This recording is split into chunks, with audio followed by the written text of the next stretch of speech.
You are a person that is a celestial gatekeeper. So your spiritual ranking is so high that not just in this reality, but in multiple realities are you in a position of power, regardless of whatever your ranking is on earth. Even if you're somebody that may not have that much money, that doesn't have as much support or resources, none of that matters, because the amount of support that you have behind you that's angelic, you can surpass any obstacle that's in your way. And it's to the point where demons and entities that come after you have learned to respect you, because despite whatever mishaps, blockages, psychic attacks, depression, everything they've sent your way, you found a way to overcome it. And with astral travel, you've also managed to find ways to make changes in different areas that you've never even really touched foot on. But because of your influence in the planet, your influence with your thoughts, what you've wanted to change within the world, you're making it happen slowly but surely, and you are some form of guardian. So you receive messages and downloads from the divine. You process those downloads and messages and basically give it to the people through various ways. And when you are grounded is when you're the most powerful. So when emotionally you're not imbalanced, when physically you're not imbalanced, when mentally and spiritually you're at a good place, is when your energy is the most potent.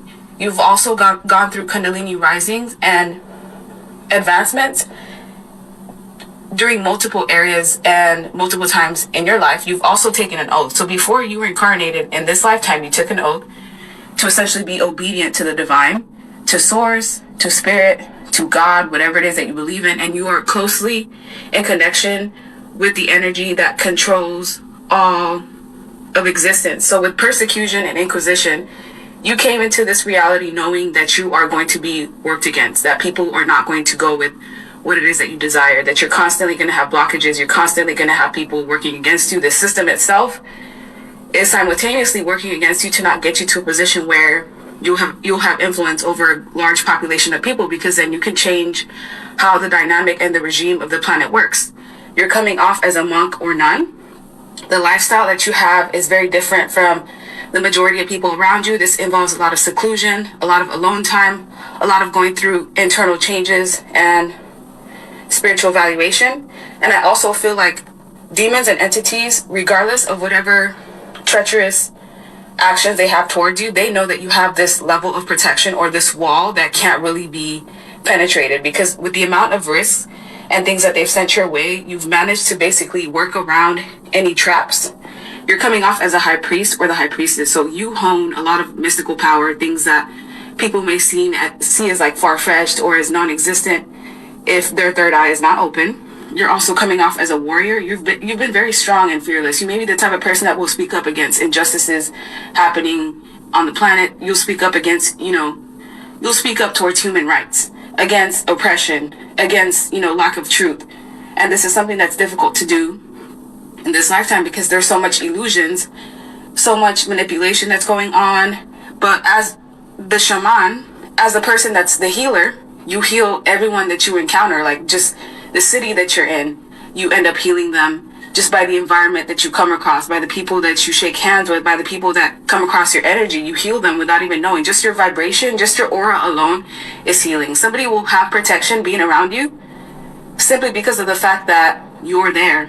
And with Heart Guardian, you've also managed to find a way to find love, to understand what love is, to let yourself be loved, and also to spread love to others. Despite all of the heartbreak, all of the pain, all of the losses you've gone under, you've had entities and demonic beings sent your way to essentially make you lose hope, lose faith in all that is in the world. And you have like this unwavering faith in your path, in your journey, in the divine. And this is what makes you the Earth Guardian, because you have such high respect and regard for all life, whether it's plants, animals, people in general. Like you understand what everyone's value is, and you help people understand this as well. So regardless of whatever psychic attacks you may go through, if these are attempts to take you out, to make you question yourself, you always awaken, and you awaken people that are around you. And even with the financial mishaps that you go through, this unbalancedness, this not having enough to pursue the things that you desire, you know that it's all going to work out in your favor with time. And so you know exactly where to invest your time, energy, efforts.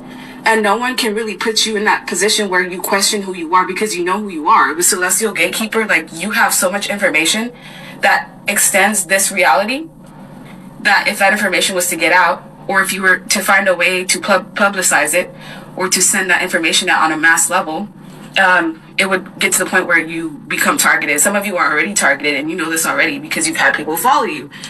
You've had people essentially threaten your life, and you don't even do anything. You mind your own business and just focus on yourself and your own life and progression and understanding of human beings and how the universe works. But this is a threat to those that don't want people to understand that type of knowledge.